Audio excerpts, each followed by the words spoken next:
Olá, está começando mais um Niso Comunidade. No programa de hoje, vamos receber a delegada Fernanda dos Santos Ueda e o advogado Dante Soares Catuso Júnior. Eles são professores do curso de Direito da Uniso. Está no ar o Niso Comunidade. –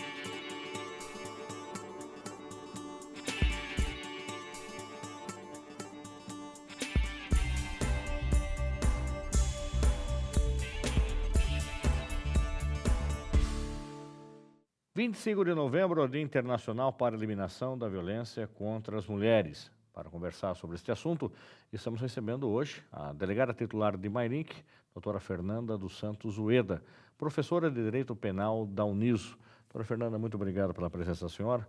Já há um bom tempo que a senhora esteve aqui conosco. Então, como de praxe no nosso programa, a gente quer conhecer um pouco mais do perfil do nosso entrevistado. Gostaria que a senhora falasse da sua titulação acadêmica, quando a senhora fez a graduação, a sua pós-graduação, o seu mestrado, e agora a senhora está concluindo o doutorado, e a sua atividade profissional, quando é que a senhora começou a exercer a profissão, a atuação de delegada de polícia. Olá, é sempre um prazer estar aqui com vocês, agradeço bastante a oportunidade. Já tem bastante tempinho, né? Na realidade, eu já sou delegada de polícia, a gente integra o quadro da Polícia Civil do Estado de São Paulo, já tem 20 anos. A minha graduação é Direito, eu sou mestre em Educação aqui na Uniso, com bastante enorme orgulho, e atualmente doutoranda também em Educação. Muito bem, aí a senhora se dedica à carreira acadêmica, mas aquela pergunta clássica, né? Então, além de dar aula, a senhora trabalha, é isso? A gente trabalha bastante nas duas atividades, não é só com certeza não é só na atividade que a gente chama, né, de principal, que seria a atividade de delegado de polícia, muito pelo contrário, a gente trabalha bastante na docência. Agora, ser delegada titular de Mairinque é uma designação do Estado ou a senhora escolhe, é uma ascensão da carreira, a senhora passou por outras delegacias até chegar em Mairinque? Como é que funciona estar locada numa determinada cidade e ser a delegada titular dessa cidade? Tem várias maneiras de você assumir uma determinada posição dentro da Polícia Civil. No caso aqui, eu já havia passado por várias outras unidades, né? Iniciei como plantonista em Ribeirão Pires, depois eu inaugurei a Delegacia da Mulher de Capão Bonito, fiquei lá por 2 anos, fui para São Roque, onde fiquei aproximadamente 12, também como delegada da mulher, e não obstante outras atividades, né, sempre acumulei outras funções, e depois fui a titular de Mairinque, realmente foi uma ascensão dentro da carreira, né, assumindo a titularidade do município. Por que ainda há necessidade de se ter uma delegacia da mulher e uma delegacia, vamos chamar aí, generalista, que pode atender todos os casos, e outras delegacias especializadas? Nós temos a delegacia de narcóticos, a delegacia de prevenção a roubo. Por que precisa ter essas delegacias distintas dentro do conceito da Polícia Civil? A gente precisa, sim. A gente precisa para dar um tratamento diferenciado.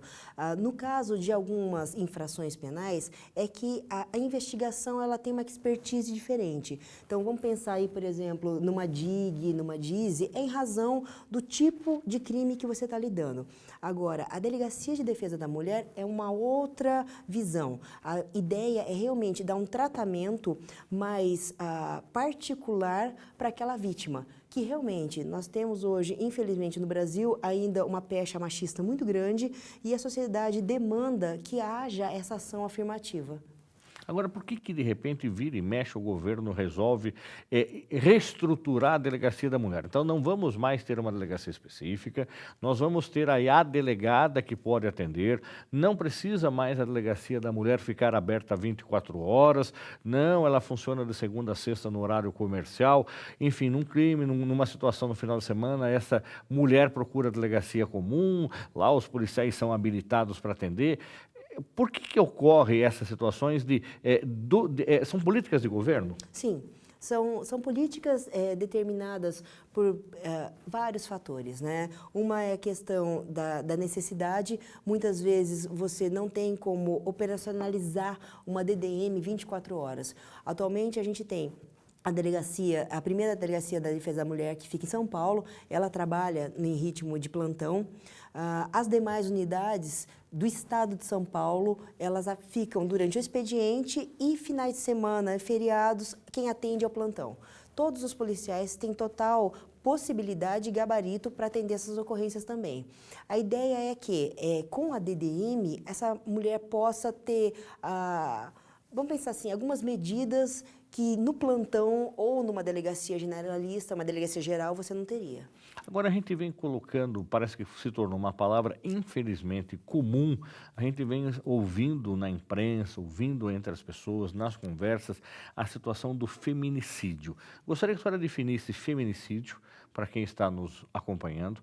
O que é isso? É uma palavra de moda? É uma palavra nova? Ou infelizmente é uma tragédia anunciada que há muito tempo vem tendo uma preocupação da sociedade e em pleno século XXI, 2019, a gente tem casos e casos de feminicídio.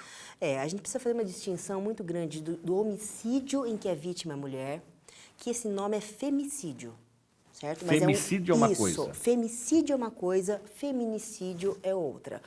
O feminicídio é um homicídio, que a vítima é mulher, mas a vítima é mulher ou por uma relação de afetividade, de proximidade, ou por sua condição de ser mulher. São coisas diferentes. Então, vamos imaginar a seguinte situação.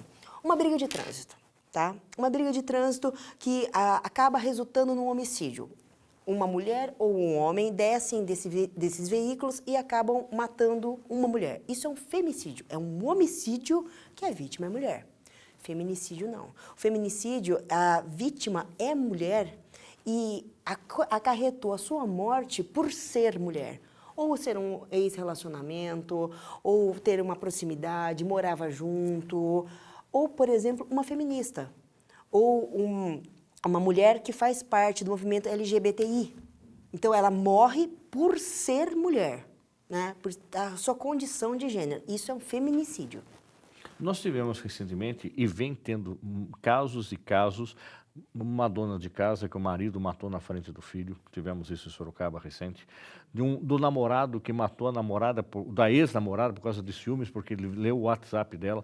Doutor Fernando Ueda, o que está levando, o que leva ainda o homem se sentir no direito de acabar com a vida da mulher, da esposa, da namorada, por uma traição ou por uma quebra de envolvimento e de relacionamento? É possível entender e compreender isso depois de tantos anos, de tantos estudos, de tentar estarmos num pé de igualdade? Não é tão mais fácil, de repente, acabou o relacionamento, eu vou buscar um outro, eu não fui feliz com aquele, mas eu vou buscar um outro e aí buscar minha felicidade. Como é que a senhora analisa, como é que a senhora, de repente, lógico que a preocupação da Delegacia da Mulher, nas investigações, consegue chegar a que conclusão desses casos? Olha, é muito triste essa situação, Fernando, porque ainda há uma grande parcela da população que nega o machismo, que ela não entende isso como uma relação de empoderamento de um determinado setor em depreciação do outro. Nós vivemos uma construção social que a mulher ainda ela é vista, infelizmente, e infelizmente mesmo, como um objeto. A mulher é vista como uma parte do patrimônio desse poderio masculino. Se você parar para pensar, o último dado que nós tivemos acesso fala que aproximadamente em 2017 nós tivemos 4.473 homicídios de vítimas do sexo feminino. Dessas ocorrências, aproximadamente 1.000 são feminicídios. Então, se você parar para pensar que 1/4 dessas mulheres, pensando numa subnotificação, correto? De mortes, é em decorrência dessa relação afetiva, não há outra coisa que não explique senão uma construção muito arraigada, muito social e psicológica da questão da mulher ainda como objeto. Então, assim, eu não posso perder essa mulher. Essa mulher é minha. Então, é muito triste você ver essa construção, porque ainda tem a ideia que não, eu pertenço, ela é minha. Se ela não é minha, é uma frase que a gente ouve muito, sabia? Se ela não é minha, ela não vai ser mais de ninguém. A gente ouve muito isso. E é um fator que, assim, é uma desconstrução. A gente precisa desconstruir essa ideia que a mulher é posse do homem, que esse relacionamento ele tem que perdurar independentemente da vontade dela. E não, né? Isso não tem idade, quer dizer, que pode Não. ser com o adolescente, de repente, que perdeu a namorada aos 15, 16 anos, ou o homem mais velho que, de repente, aos 50, 60 anos de idade, depois de 30 anos de relacionamento, acreditou um dia, talvez, que houve uma traição. Não, não tem. O mais absurdo da história é que, assim, se você pensasse que decorre do tempo, não, ela está comigo há 5, 10, 15 anos, você até consegue compreender a ideia da permanência, né? E a destruição do objeto do seu desejo, porque esse objeto está se esvaindo. Mas não, a gente vê esse fenômeno no final de semana. Um relacionamento fugaz, um relacionamento de uma adolescente. E sem nenhum tipo de convivência marital. Então, de onde vem isso? Vem de uma construção que está muito funda na gente, e a gente precisa desconstruir. E não se consegue desconstruir, doutora Fernanda Ueda, a senhora falou, a senhora é mestre em educação, está fazendo doutorado em educação, não se consegue desconstruir na escola, não se consegue desconstruir na família, não se consegue desconstruir isso na igreja, não se consegue ainda. O que está pegando que a gente não consegue perceber que são gêneros iguais ou distintos com os sonhos, vontades e realizações? Nós temos vários flancos que a gente tem que bater. Não dá para a escola ficar com esse ônus total para ela. Eu noto que a escola é um local de resistência, a escola é um local de divulgação de conhecimento. Você nota, assim, nas várias palestras que a gente está dando, inclusive uma de cultura do estupro, que até sou eu que ministro, as pessoas vêm conversar com você e é engraçado, porque alguns falam assim, puxa, eu não tinha me dado conta que isso é machismo. Sim, a senhora lembra dessa palestra que a senhora ilustrou com um comercial de revista, um anúncio de revista, uma música, enfim, isso vai despertando aí. E as pessoas reproduzem essa cena, reproduzem essa fala, reproduzem essa música sem perceber. Nossa, com uma facilidade imensa. É engraçado como as pessoas assim, não notam como os pequenos detalhes simplesmente são indícios ou o resultado dessa cultura do estupro. Você pega aí algumas músicas que depreciam a mulher, mas de forma assim absurda, chamando com nomes de cachorra, vagabunda, vadia, e as pessoas cantam. Aí você para e fala, mas como é que tá cantando isso? E canta. E canta, e fala, e a própria mulher reproduz a cultura machista. A escola é um grande espaço de divulgação, é um grande espaço de comunicação e de diálogo. E nesse momento que eu vejo a importância que a gente tem de explicar, de falar, a importância que tem você abrir um espaço para a gente conversar sobre isso. Porque as pessoas não notam, elas fazem de uma forma automática. Na verdade, a gente anda vivendo muito automaticamente, né? E essa automação faz com que a gente pare de pensar no que se fala, no que se faz e no que se reproduz. Agora, em que momento, doutora Fernanda Ueda, de repente, quando a senhora vai fazer uma investigação, que a senhora prende esse homicida, ele abre a boca dizendo, ela deu motivo? Sempre, sempre. É engraçado a inversão dos papéis. A mulher sempre passa a ser a autora daquele fato que deu a irrupção daquela emoção. Não, então assim, olha, a gente estava bem, mas de repente ela surtou. É uma frase que a gente ouve em demasia. A mulher surtou. Ela é neurótica, ela é louca, ela veio para cima de mim. Peraí, mas e esse descompasso de força? Não existe? É claro que ele existe. E sempre é o outro, né? Ela fez, ela procurou, ela deu causa. Se não houvesse essa roupa, se não falasse tal coisa, se não tivesse ido nesse lugar. E a defesa sempre vai se basear nisso para, consequentemente, fazer com que esse homem que tomou essa atitude imbecil saia livre? Acontece? Olha, a defesa ela usa 1000 argumentos ou para justificar o feminicídio ou, por exemplo, uma defesa muito mais técnica. Vou te dar, assim, uma maneira muito curta, uma nulidade processual. Mas no mérito, ou seja, se eu não tenho nenhuma possibilidade de excludente de licitude, se eu não consigo desnaturar o crime na sua essência, nos seus elementos, sempre passa a se julgar a mulher. Como se ela tivesse feito algo para que aquela atitude condenável ocorresse com ela, né? É muito triste isso. Quando a senhora vai, por exemplo, acompanhar, obviamente, acredito que o delegado de polícia vai, por exemplo, acompanhar um júri, tá? Porque ele é um dos elementos que vão ser ouvidos. A senhora percebe que vem sendo condenados mais os homens atualmente do que se vinha há um tempo atrás? Não, isso é claro. Isso é claro. Quer dizer que não está colando essas ditas defesas prontas de que a culpa foi sempre dela? A defesa pronta que a culpa é da mulher, ela diminuiu muito. Você nota ainda que, às vezes, existe um titubeio naquela ideia de se ela não tivesse feito tal coisa, não teria acontecido. Mas, realmente não podia. Então, aquilo que se perdoava de uma forma, assim, totalmente absoluta, hoje é visto com relativização. No forte momento da emoção, ele tomou tal atitude. Sim. Essa Sim, frase é clássica. mas não pode. Então, tá. assim, ainda se existe uns momentos que você tenta achar que a mulher é culpada, aí vem aquela ideia, mas mesmo assim não poderia. Na realidade, não poderia nunca. Né? Algumas justificativas, elas são injustificadas. Elas não motivam nada. Não tem classe social? Não. A gente percebe na televisão, às vezes, que são alguns crimes que acontecem aí, desses feminicídios, de pessoas de alto padrão, de econômico, de alto nível intelectual. Não tem. É do artista ao intelectual, ao empresário, infelizmente, ao peão, ao cidadão mais simples, mais humilde. O que se observa é o seguinte, nem sempre o esclarecimento técnico resulta numa pessoa mais humana. E isso é muito complicado, Fernando, porque assim, você nota que as pessoas, elas não têm, como é que eu vou te explicar, a ideia da discrepância social. Então, por exemplo, uma pessoa que pode ser muito bem rica, ela pode ser muito bem apessoada, ela continua com a ideia da posse da mulher. É claro que o que chama mais atenção, o que é mais rotineiro de se ver, classes menos abastadas. Não no sentido de que isso não acontece em todas as classes. Acontece sim, todas as classes sociais, sem o menor critério.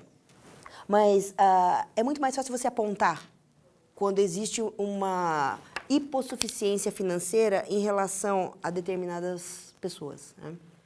Agora, com relação à Lei Maria da Penha, ela veio, de fato, para apontar todos os direitos das mulheres e mostrar para as mulheres que elas devem sim fazer essa denúncia e elas terem um aporte para, após a denúncia, também terem segurança, porque infelizmente a gente vê muita situação dessa. A mulher denunciou e aí aquilo que foi uma denúncia na delegacia se transforma numa tragédia anunciada, porque este homem que aí foi ouvido na delegacia, aí sim, agora ele vai matar essa mulher. Existe um trabalho da professora Valéria Scaranzi, ela faz parte do grupo de atuação do Ministério Público junto ao Integrar. Qual foi a tese dela, a dissertação de mestrado dela? Ela observou o seguinte, na realidade, as mulheres elas ainda têm uma situação de perigo por pelo menos 1 ano do término, sendo a situação mais grave, ou seja, o pico das ocorrências de morte, né, dos feminicídios, após 2 meses. A gente precisa da Lei Maria da Penha. A Lei Maria da Penha, ela traz muitos instrumentos que auxiliam e protegem a mulher. Aqui em Sorocaba, nós temos a grata satisfação de dizer que, além de uma delegacia da mulher que tem à sua frente pessoas muito competentes, nós temos a Patrulha do Bem, que a Guarda Municipal, durante um tempo, todos os dias, passa na residência dela e do autor, para verificar se houve alguma intercorrência ou qualquer coisa que possa demandar. O botão do pânico veio? Exatamente. O botão do pânico faz parte dessa atividade. Nós temos também aqui em Sorocaba a Vara da Violência contra a Mulher. Tudo isso mostra o quê? A estrutura estatal em Sorocaba é uma estrutura bem posta. Claro, depende de cada lugar. Tem lugar que tem delegacia da mulher, tem lugar que não tem. Por exemplo, Mairink não tem. Eu tenho um cartório da Lei Maria da Penha que eu determinei a existência porque eu queria dar um tratamento diferenciado. Mas a criação de uma DDM, ela é totalmente governamental. E a Lei Maria da Penha, ela dá esse suporte. Eu fico muito consternada quando eu ouço alguns homens. Não, nós precisamos ter a DDH. Eu falei, mas espera aí, toda delegacia é uma DDH? A gente precisa ter DDM. Tá. Agora, com relação, doutora Fernanda Ueda, quando a senhora recebe uma mulher e ela relata um crime, e de repente ela chega foi feita num final de semana, quando o marido, aquela clássica situação da bebedeira, tá? E aí chega na segunda-feira, ele volta a trabalhar e ela vai na delegacia retirar a queixa. A senhora deixa retirar a queixa ou a senhora sugere que a mulher leve esse processo adiante para que, eventualmente, na semana seguinte isso não volte a acontecer? Ou volta a acontecer na semana seguinte, o marido bonzinho, depois que apagou o fogo, aí ele fala perdão, ele leva flores, independente da classe social, traz uma caixa de bombom, se ajoelha no chão, tá? Como é que faz? Isso é praxe? As pessoas têm uma grande dificuldade, Fernanda, de lidar com o ciclo da violência. Eu já cansei de ouvir algumas pessoas falando assim, se fosse comigo isso não aconteceria. O difícil é mostrar para as pessoas que não é um único caso. Então é um ciclo, realmente é um ciclo. Então vamos supor, você vai tendo um crescendo da tensão daquele casal, até o momento que acontece determinada situação que gera ou uma violência moral, física, psicológica. Logo em seguida, a gente brinca que entra na lua de mel. O pedido de desculpas, o momento que ele se ajoelha, ele dá o bombom, ele dá as flores e mostra o que você é a mulher da minha vida. Há uma inversão de papéis. A mulher se sente empoderada nesse momento, ela se sente forte, né? Então, não, ele realmente, ele precisa de mim, eu sou importante, eu sou a pessoa mais linda do mundo. No qual passa-se a impressão que ela recuperou a força que ela pensou que ela não tinha. Se a gente vivesse sempre num pêndulo para baixo, a mulher sai. É a história do sapo. Você já viu o sapo? Você joga ele na água quente, ele pula. Mas se você fica cozinhando, ele vai morrer. Ele vai morrer. É algo semelhante. Aí volta-se, acabou a lua de mel, né? Já voltou-se as boas, que fala. Aí começa de novo. Entra de novo no período de tensão até um novo momento que vai ter um novo caso, uma nova infração. Em relação a tirar ou não tirar a queixa, né? Como elas falam. A Lei Maria da Penha, ela determina o seguinte, que uma vez que haja tem alguns crimes que eu preciso que a mulher queira. Tem outros crimes que não. Então, por exemplo, hoje a lesão corporal dolosa, independentemente da vontade dela, vai ser apurado. Vai adiante. Vai para frente, vai para frente. A ameaça não, a injúria não. Agora, uma vez que ela falou, não, eu quero, ela só consegue fazer a retratação dessa representação em juízo. Então, ela vai ter que ir na frente do juiz e falar, olha, eu não quero que ele seja processado. Para quê? Exatamente para dificultar. Dificultar aquela sensação de, no primeiro momento, ela já vai lá e retira, né? Com relação à integração entre o Disque Denúncia, Disque 100, 190, 193, o que a mulher deve fazer? Quais as dicas, de repente, ela está em casa, ela recebeu uma ameaça, independente da proporção, de repente foi uma ameaça verbal, olha, se continuar assim eu vou matar você, se sair desse jeito você não volta para casa, ou se voltar para casa você vai se arrepender. O que deve fazer? Ela deve buscar essa primeira ajuda onde? Para quem ela liga? Ela liga numa polícia civil, ela liga no Disque Denúncia, ela liga para a polícia militar, o que ela deve fazer? Tudo depende, né? A situação, se ela for um caso de flagrante, acabou de acontecer, está acontecendo, você vai ligar para o 190 ou para a polícia militar para tentar que isso possa viabilizar isso, ser sanado na hora. Não é um caso. Foram dormir, ameaçou, ela ficou quieta, ficou com medo, não quis, naquele momento. O que a gente orienta? Se houver delegacia da mulher, que ela compareça na delegacia da mulher, munida de todas as provas que naquele instante ela consiga. Então, por exemplo, se ela tiver uma ameaça pelo WhatsApp, pela rede social, se ela tiver uma testemunha, ela já vai munida de tudo isso, dentro do possível, tá? Para que registre a ocorrência e solicite medidas protetivas. O que são essas medidas protetivas? São alguns instrumentos para evitar que, por exemplo, esse homem chegue perto dela. Que esse homem tenha acesso aos parentes dela, que entre em contato com ela por qualquer meio que seja. Vamos supor, seja uma pessoa que tem um porte de arma, que tire o porte de arma dessa pessoa. Então, há algumas possibilidades que a Lei Maria da Penha nos dá. Doutora Fernanda Oeira, estamos chegando ao final do programa. Eu gostaria que a senhora disponibilizasse o seu e-mail institucional da Uniso. De repente, como a senhora tem essa palestra que é excelente, excepcional, tá? Já vou fazer o seu comercial aqui. Eu sei que é mais serviço para a senhora, né? Que essa palestra foi ministrada aos alunos de comunicação da Uniso, junto com os alunos de Direito. É muito interessante e muito pertinente. Acredito que a senhora esteja disponível para uma igreja, para uma escola, para uma comunidade, enfim. Como é que faz para entrar em contato com a senhora? Pode utilizar meu e-mail institucional, né? fernanda.ueda e a extensão da Uniso. Que é @prof.uniso.br, é isso? Isso. Ou através do telefone da unidade policial, né? Que é o 11, código 11, que é Mairink, 4708-2011. Repete, por favor, o telefone. 4708-2011. Tá, 11, código de área lá. Correto. Muito obrigado, doutora Fernanda Oeira, pela sua participação. Nós vamos para um rápido intervalo e voltamos já.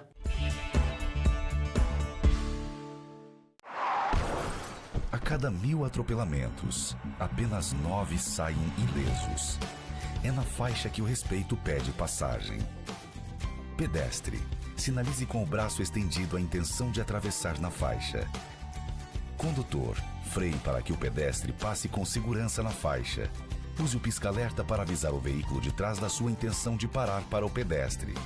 Com atitudes simples, fazemos um trânsito melhor.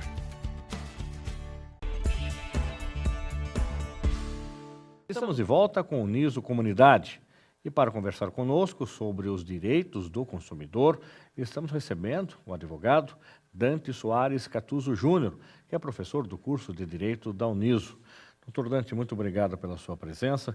Como de praxe do nosso programa, a gente quer conhecer um pouco mais o nosso entrevistado. Gostaria que o senhor falasse a respeito da sua titulação acadêmica, onde o senhor cursou Direito, ao sua pós-graduação, mestrado e agora o doutorado. Obrigado, professor Fernando. Antes de mais nada, é um prazer estar aqui no Uniso Comunidade, né, ser entrevistado pelo senhor. Tá? Mas me apresentando, sou professor da casa desde o começo do ano, de 2018. Tá? Sou advogado formado em 2001 pela Faculdade de Direito de Sorocaba. Né? Depois, na sequência, eu fiz especialização em Direito Constitucional em Direito Empresarial e parti para o mestrado em Direito Civil na PUC São Paulo. Né? Terminei o mestrado, né? Depois voltei ao doutorado, né? no ano retrasado, né? E estou ainda desenvolvendo a tese lá na PUC São Paulo, né? Uma tese específica para Direito Civil, muito vocacionada para fraude à lei. Né? Na verdade, são burlas, né, no sistema jurídico, né, que, em princípio, parece uma conduta lícita, legal, né, protegida pela legislação. Hoje o senhor é professor titular de quais disciplinas da Uniso? Hoje eu leciono Direito Constitucional, né, e Direito Civil, tá, desde o começo do ano. Né. A minha atuação como advogado, né, entrei no escritório muito cedo, no segundo ano, até sempre uma experiência muito importante, né, fazer esse estágio, estar dentro do escritório, estar desde uma repartição pública, né, e logo como formei em 2001, venho atuando profissionalmente nesses ramos de direito civil, empresarial e imobiliário, claro que sempre com ou não relações do consumidor.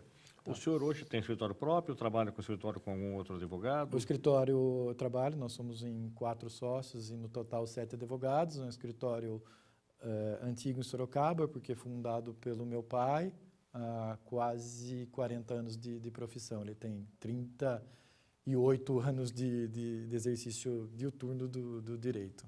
Doutor Dante também, então, atua em Sorocaba? Atuo em Sorocaba com meu pai e outros advogados. Né? Mas posso dizer que meu maior desafio hoje em dia é ser pai, né?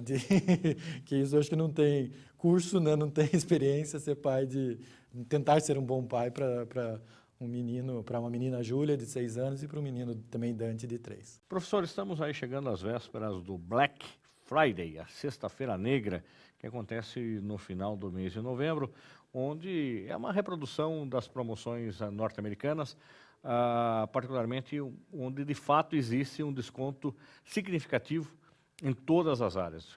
Você que nos acompanha já deve ter visto reportagens no rádio e televisão de produtos que custavam $100 e de repente estão sendo vendidos a $20.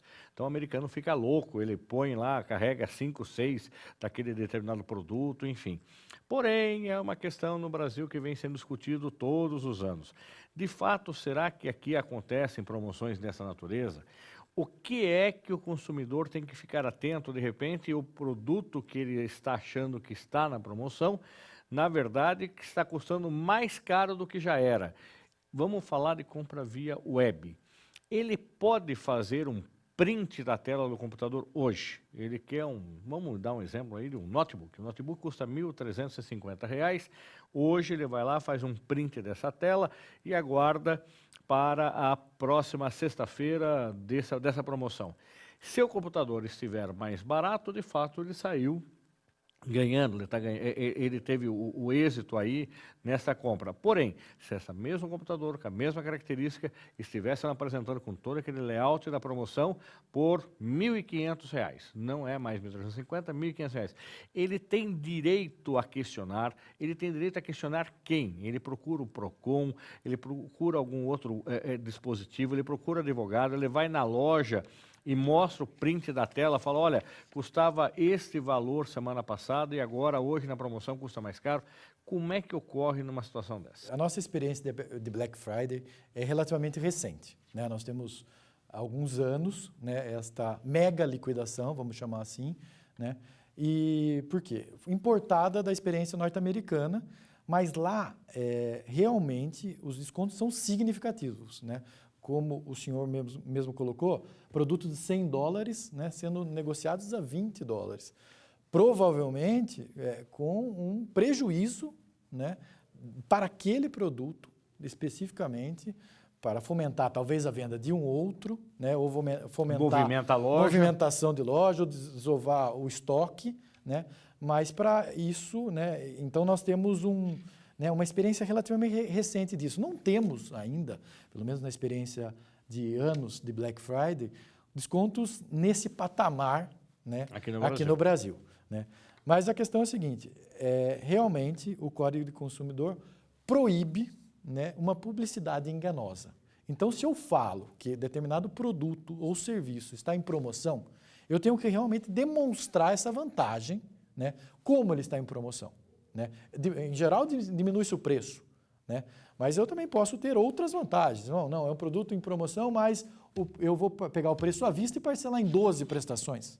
Né? E o compra normal seria à vista. Isso tem um benefício. Então, eu tenho que deixar muito claro para o consumidor esse benefício que ele vai ter pela compra neste período, ou nesse dia de mega liquidação. Né? Claro que... e também vamos deixar claro que a empresa não é obrigada a fazer a promoção. Não, ela não precisa entrar em Black Friday, não precisa pôr uma ação de marketing. Um mínimo de produtos, é uma ação de marketing. Né? Okay. Então, agora, se ela uma vez entrar, né, dentro de um critério de boa-fé, de confiança, né, ela tem que detalhadamente explicar, né, as condições daquela venda, o preço da venda e a forma de pagamento. Por quê? Eventualmente ela está diminuindo o preço, né, como em lojas físicas, né, mas não entrega o produto. Então, a pessoa tem que levar o produto carregado, né, ou então sai da loja com uma televisão. É o caso de um grande magazine que todos os anos a gente vê, né? Isso. Ela faz a promoção, mas se você comprar, quer seja um ferro elétrico ou uma geladeira duplex, tem que você levar, leva. O então, problema é seu. O ganho dela está, né, na economia que ela vai ter de transporte daquele produto. Tá? Isso ela repassa esse ganho para o consumidor. Né? A questão que nós temos é a maquiagem do preço. Né? E, infelizmente, né, claro que nós não podemos generalizar, mas tem alguns fornecedores que utilizam dessa situação. Né? Pegam um produto ou um serviço, né, falam que está em promoção, ou aumenta o preço um pouco antes da Black Friday, para depois diminuir e voltar ao preço normal. Né? É o que a gente chama de maquiagem do preço, que é uma forma de publicidade enganosa. Okay. Né? Como se prevenir disso? Né? Primeira situação é de prevenção para não cair nesse engodo. Né? Primeira situação é uma comparação. Né? Então, o que se recomenda é, tempos antes da mega liquidação, na Black Friday, então começar isso em outubro, né, ou no começo de novembro, fazer uma análise de pesquisa de mercado daquele produto e do preço que ele está sendo vendido. Para se depois, na promoção, chegar realmente, estava sendo vendido a 1.200, né? Agora em promoção está R$1.000. Ótimo, tive um ganho, né?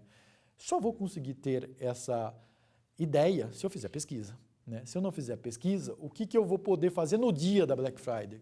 Né? Fazer uma comparação de oferta daquele dia. Então, vou ter o mesmo produto vendido por 2, 3 fornecedores, né? Vou fazer uma pesquisa de mercado, praticamente a mesma pesquisa que nós temos que fazer no dia a dia para não cair numa situação, né, de prejuízo e não pagar caro demasiadamente pelo aquele produto. Tá? Então, existem até alguns buscadores, né, onde você coloca lá, eu acho que não estou falando propaganda comercial nenhuma, acho que o Buscapé, por exemplo, você coloca o produto que você quer e ele elenca os fornecedores e os preços. Isso. Ele não é um vendedor, tanto é que você efetiva a compra naquele que você achou mais barato. Isso, ele simplesmente ele busca, né, não faz uma busca exaustiva, ele pega alguns fornecedores, né, e delimita o produto, e daí você já tem uma análise, pelo menos, média do preço do produto. Eu falei para o senhor, doutor, se de repente é uma alternativa, aí é uma questão, uma sugestão sua, enquanto profissional de comunicação também, se isso pode ser uma questão legal. Eu faço o print da tela.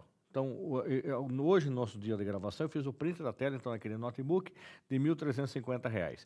No dia do evento, do Black Friday, então eu vou lá e faço a pesquisa e detecto que está mais caro. Aí eu tenho como exigir que eles me vendam mais barato ou, neste caso, é uma opção da loja fazer esse comercial propaganda enganosa de um valor superior ao que ela tem essa liberdade também. E aí, paciência, não vou comprar nessa loja X porque a semana passada estava mais barato e hoje está mais caro. Eu tenho direito de exigir isso ou desconsidero essa loja X, vou procurar outra loja que tenha aquele mesmo produto e que faça mais em conta? A primeira questão é a precificação do produto, né? A loja tem autonomia para resolver o preço que ela vai vender determinado produto, tá? Isso considera despesa, primeiro custo do produto para a loja, o revendedor, despesa, né, despesa de transporte, o lucro que ela quer ter. Então, isso tudo ela utiliza para precificar o produto. Então, não tem, em princípio, problema de mudar preços. O que ela não pode, né, é falar que há um desconto, né, quando efetivamente isso não há. Ou falar que há um benefício para o consumidor, como não há. Então, neste exemplo, ela passa de 1.350, ela aumenta o preço para 1.500 e justifica isso como se fosse, né, a promoção. A promoção, né? Uma vez identificado, né, nós colocamos até em dúvida a credibilidade da loja. Então, a recomendação é para não comprar naquela loja esse produto ou outro e comprar no segundo fornecedor. Além disso, este ato, por si só, gera um exemplo de publicidade enganosa ao consumidor, né? O consumidor, se quiser fazer frente, falar, não, isso aqui e realmente deveria, como exercício de um direito de cidadão, né, questionar essa situação, como? Levar ao PROCON, né? Porque o PROCON vai analisar, né, essa situação e, se uma vez verificado que houve uma publicidade enganosa, vai submeter aquela loja, aquele fornecedor a algumas sanções, tá? Inclusive pecuniárias, se for o caso. O que nós acreditamos que dentro de um sistema, né, pelo menos se a sanção for relativamente considerável, né, impede a loja de refazer aquela publicidade enganosa no futuro. Ela vai falar, opa, não temos interesse mais em fazer isso porque nos custou no bolso, né? Então vai tentar estabelecer padrões de moralidade pela punição, né? Então realmente é importante, mas exigir que isso seja hoje, né, seja comprado um produto pelo preço de um mês atrás, eu não tenho como fazer para a loja. Agora, outra coisa, o senhor falou também, o senhor deu várias vezes o exemplo aqui de serviço, né? Quando eu falava de produto, o senhor dava o exemplo de serviço também. Então, vamos lá. Então, eu vou fazer a vitrificação da pintura do meu carro, tá? Eu tenho um orçamento e vou aguardar a Black Friday para ver se, de fato, vai ter aí um valor menor. Hoje, a vitrificação da pintura do meu carro sai R$ 1.200. Eu posso aguardar para a última sexta-feira de novembro e saber se, de repente, ele abaixou o preço. E uma vitrificação de pintura de veículo, Normalmente é feito até um anúncio. Da mesma forma, eu posso comparar. Mas vamos imaginar que seja um trabalho que não tenha como comprovar que existia um valor anterior mais barato. Vai também da boa-fé de quem vende o serviço e dizer que está fazendo uma promoção, de quem presta esse serviço, quer seja um carpinteiro, pedreiro, jardineiro, enfim, alguém que apresente isso e eu vou na boa-fé dele? Não, sem dúvida.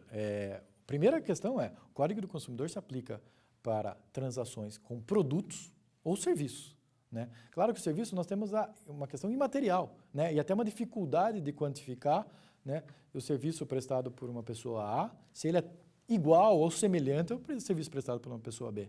Então, muito disso, eu acredito e nós temos que trabalhar, pelo menos por presunção de boa-fé, né, que se a pessoa fala que, né, o fornecedor daquele serviço, vou fazer uma melhoria, né, uma vitrificação na pintura do carro, fornecido a 1.200 e naquele dia ou naquela semana aquilo tem 10%, 15% de desconto, né, eu vou partir do pressuposto que isso existe. Por quê? Se ele está trabalhando, isso é um engano, né, justamente ele está oferecendo uma coisa que ele não consegue cumprir, é uma publicidade enganosa, né, e daí ele vai ser apenado pela legislação do consumidor, tá? Mas eu preciso. Daí vem uma recomendação, né? Principalmente, como foi posto no começo, em questões a compras virtuais. Eu preciso saber de quem eu estou comprando, né? Como que eu sei de quem eu estou comprando?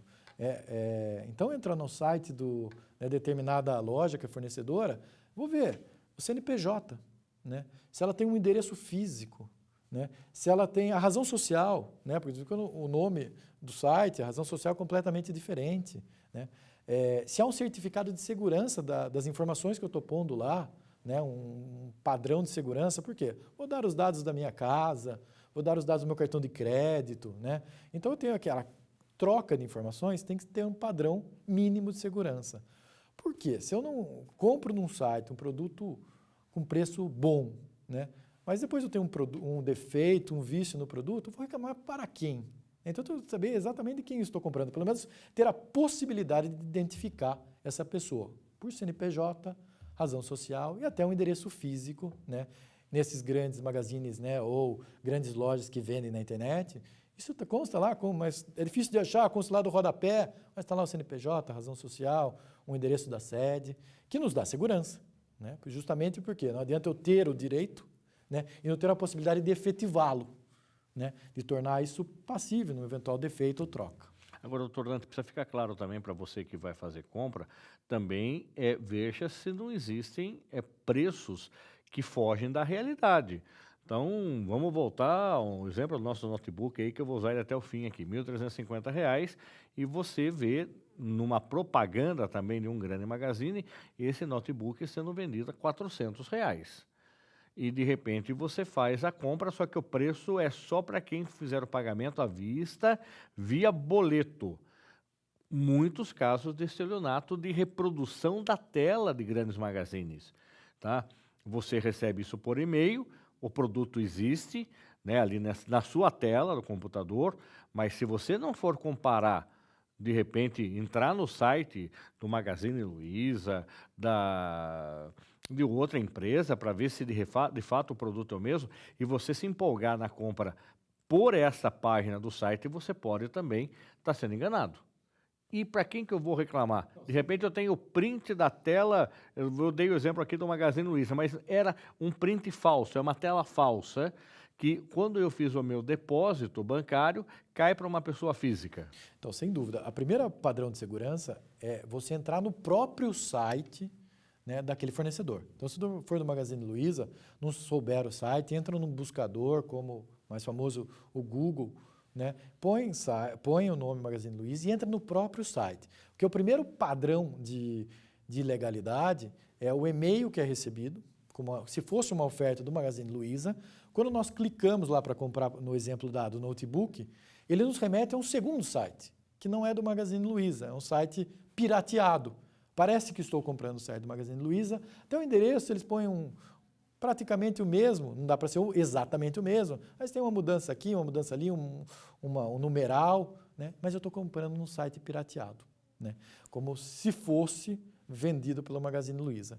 Claro que, além disso, o que eu vou ter que comparar? Vou pagar por um boleto, né? Se o titular do boleto, quem está recebendo o dinheiro, é a razão social daquela loja que eu comprei, né? Aí não, foi o é que o uma senhor falou, pessoa... no rodapé eu vou confirmar. Por isso que eu vou confirmar no no Magazine rodapé. Luiza é o nome fantasia e quando eu for ver o nome da empresa... Isso, tem Tá. outro, né? Luiza, comércio de Produtos, produtos serviços, tá. limitado, ou SA, né? Então, eu tenho que ver se casam as informações. Não, eu comprei no Magazine Luiza, mas o boleto saiu o nome de uma pessoa física, é de se estranhar. E realmente essas situações, né, nos causam, em princípio nos causam uma situação de espanto. Opa, peraí, será que tem alguma coisa errada aqui? Eu tenho que analisar, né? Por quê? Não é o Magazine Luiza que está te vendendo, né? Foi uma pessoa física. E provavelmente, se for um completo estelionato, não vai se entregar nada, né? Nesse caso, eu não tenho como dirigir uma reclamação contra o Magazine Luiza. Não foi ela que vendeu, não foi o site dela.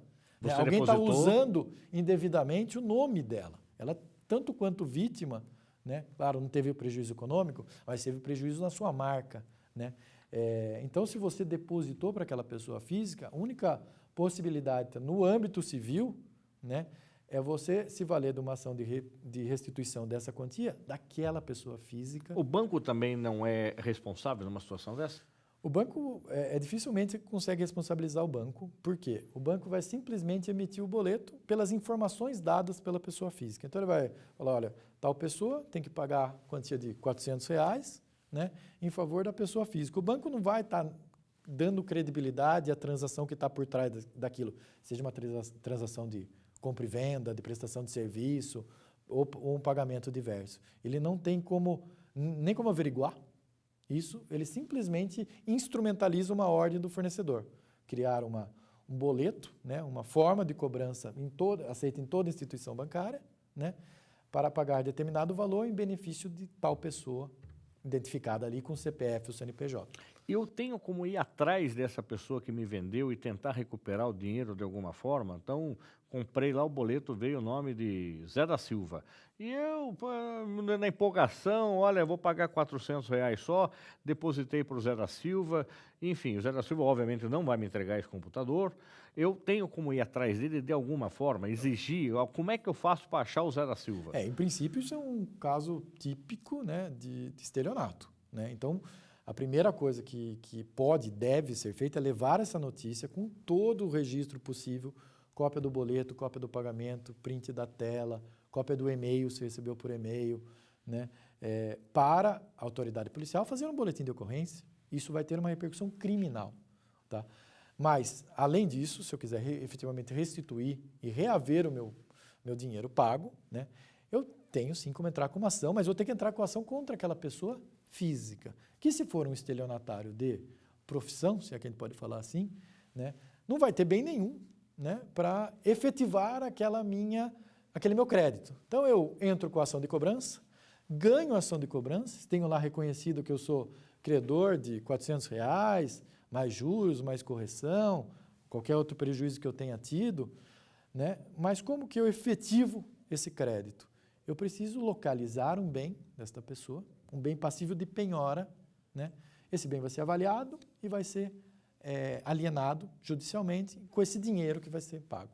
Se a pessoa não tiver bens passíveis de penhora, carro, né, um outro imóvel, exceto o que ela mora, que o imóvel que aquela pessoa mora é impenhorável, né, como regra geral, né, dinheiro em conta, né, ou qualquer outro bem de valor, eu não consigo efetivar isso. Então, é o famoso ganhar, mas não levar, certo?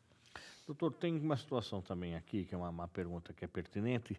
Se eu faço uma compra por um site e o site trava ou o sistema é interrompido e o cliente perde a compra, e se perde entre aspas, ou seja, eu não consegui chegar até o fim da compra, eu tenho o direito de adquirir esse produto pelo mesmo preço e condições anunciadas?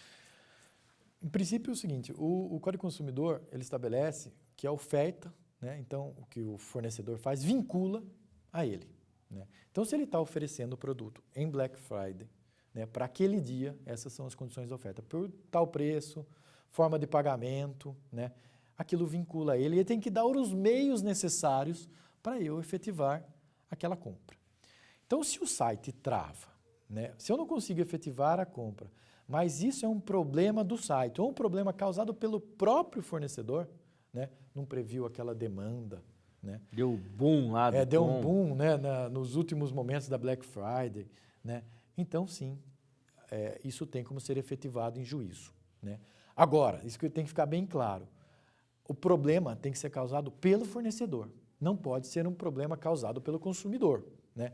Por exemplo, ele usa um computador ou um aplicativo de celular que, por incompatibilidade, não entra na loja, não consegue dar sequência naquela compra, ou porque cai a energia elétrica, ou cai a internet. Então, são problemas alheios ao fornecedor, que daí ele não tem como suportar esse ônus, né? Então, a pessoa, né, prejudicada por uma conduta do fornecedor ou por um problema do site, ela deve como? Registrar tudo isso, né? Então, registrar a oferta, o produto que está sendo ofertado, suas características, o preço da venda, forma de pagamento e, se é possível, as telas, fazendo um print, imprimindo, né, as telas de erro, né? Tudo isso, né, impresso, né, ou convertido em PDF, levar, né, se for uma loja física, tirar foto, né, da oferta, levar isso para o próprio fornecedor e falar, eu tentei comprar, não consegui, pelo menos um sistema um SAC, sistema de atendimento ao consumidor, né, e tentar efetivar. Se o fornecedor não quiser cumprir com a sua oferta, né, ele sim tem direito a socorrer do judiciário para efetivar isso pelo preço fornecido, tá? Claro que ele tem que comprovar, e daí o registro, que o problema adveio de uma situação causada pelo fornecedor. Agora, eu vou até a loja ou eu faço uma compra pelo site, independente, mas eu fiz uma compra no calor da emoção do Black Friday lá, comprei uma televisão de 90 polegadas e paguei a bagatela de R$50 mil a televisão, meu cartão de crédito passou, aí a hora que eu terminei a compra, eu fui conversar com a patroa falou, você tá louco, o que você vai gastar R$50 mil numa TV de 90 polegadas? Eu posso voltar atrás, eu tenho direito de cancelar, eu tenho direito de me arrepender da compra, em qual é o momento, quantas horas, quantos dias, quantos minutos eu posso pedir o cancelamento? Então vamos lá. Em princípio, uma transação, um negócio, um contrato, quando nós fazemos, nós temos que cumpri-lo, tá? Essa é a regra geral, isso é um princípio antigo de direito e obrigatoriedade do contrato. Então, se eu faço a compra, em princípio, eu tenho que cumpri-la, pagar, receber o produto e não teria direito a desfazer. Como é que eu posso cancelar uma compra e venda? Vamos pensar primeiro em defeitos. Eu tenho um defeito no produto. Okay. Aí é uma situação. Não teve defeito. Tá. Não teve defeito, né? Para compras, o Código do Consumidor tem uma proteção muito específica, muito importante para o Black Friday, principalmente para as compras pela internet. Por quê? Essa possibilidade que se chama de direito de arrependimento ou prazo de reflexão só é aplicável para vendas fora do estabelecimento comercial. Tá, então é só online que funciona? Ou por telefone, nas antigas vendas por telefone ou por correio. Tá, eu ir na loja e fazer a compra e chegar no estacionamento chegar no estacionamento se arrependeu, infelizmente vai ter que honrar com aquele prejuízo ou com aquela euforia momentânea da compra por entusiasmo, que é parte do nosso consumismo, né? Mas na Black Friday, principalmente pelas vendas pela internet, isso tem incidência, o direito de arrependimento expressamente previsto no Código do Consumidor. Quanto tempo eu tenho isso? Prazo, 7 dias de quando receber o produto. Então eu posso até chegar a Pode guardar esperar receber. Receber o produto, né? Olhar o produto, né? Então, esse direito de arrependimento funciona principalmente por uma compra por impulso. Daí eu até momentos seguintes, né, horas seguintes, eu já posso desfazer. Mas também funciona por outra situação. Eu recebo o produto, claro que eu não posso usá-lo, né, mas eu recebo o produto, né, um tênis, né, compro um tênis pela Black Friday, né, tenho o meu número fora do estabelecimento, vem pela internet e quando eu vou calçar o tênis, ele não me serve, né. Há um defeito no produto? Não há um defeito no produto, ele não me serviu ao meu biotipo, né, então eu posso me arrepender exercer meu direito de arrependimento e devolver o tênis. Para isso, eu tenho que estar dentro do prazo, 7 dias do recebimento. Efetivado o meu direito, eu tenho que entrar em contato com a loja, tá? Para manifestar esse direito dentro do prazo, né? A loja é obrigada a me devolver a integralidade do dinheiro, tá? Se eu já paguei ou se eu não paguei, suspender a cobrança, tá? Ela devolve com correção monetária e, além disso, a loja é obrigada a pagar o frete reverso, né? Então, no exemplo do tênis, eu recebi o tênis, não me serve, né? Comprei fora do estabelecimento pela internet, né? Exerço meu direito de arrependimento, né? Devolvo o tênis e esse frete da devolução a loja também é obrigado a cumprir. Infelizmente, nós temos algumas lojas que não efetivam esse direito, né? Como deveriam fazer, administrativamente, né? Dentro da relação comercial com o seu cliente. Mas, se isso ocorrer, né? Ela tem sim que socorrer do judiciário ou, eventualmente, do PROCON. Doutor Dante, quem quiser conversar com o senhor, chegamos ao final do programa, como é que faz? O senhor tem um e-mail institucional da Uniso que o senhor possa deixar à disposição numa eventualidade a pessoa quiser fazer uma consulta profissional, obviamente tem todos os ônus aí do seu trabalho enquanto advogado, mas quer bater um papo com o senhor, convidado para uma palestra numa escola, numa entidade, num clube de serviço, como é que faz para falar com o senhor? Não, vamos lá. Em princípio, nós temos essas informações prestadas por nós ou prestadas até em alguns sites que nós indicamos pela credibilidade, pelo site do PROCON, o site do IDEC, o site do Ministério da Justiça sobre Consumidores, que eles já têm um início das informações, né? Aí até análises da credibilidade da loja, reclamações, né? E para nós, se quiser entrar em contato conosco, é importante sempre consultar nessas relações mais complicadas ou questões financeiras mais relevantes, consultar um advogado de confiança, né? Para ter isso, até ter esclarecido, até para receber um não, eventualmente, falando você não tem esse direito, né? Então, isso é sempre importante, né? O meu e-mail, podemos usar o institucional, né? Que é o dante.junior@prof.uniso.br, tá?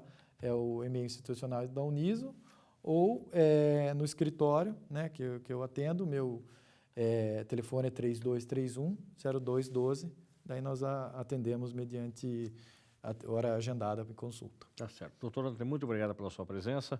Bom trabalho para o senhor, sucesso nas suas atividades. Eu que agradeço, professor Fernando, sempre é um prazer. O programa Uniso Comunidade fica por aqui. Para entrar em contato com a nossa produção, basta acessar o Facebook, é o Uniso Comunidade.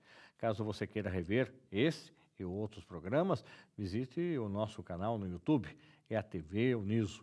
Até o próximo programa. Até lá!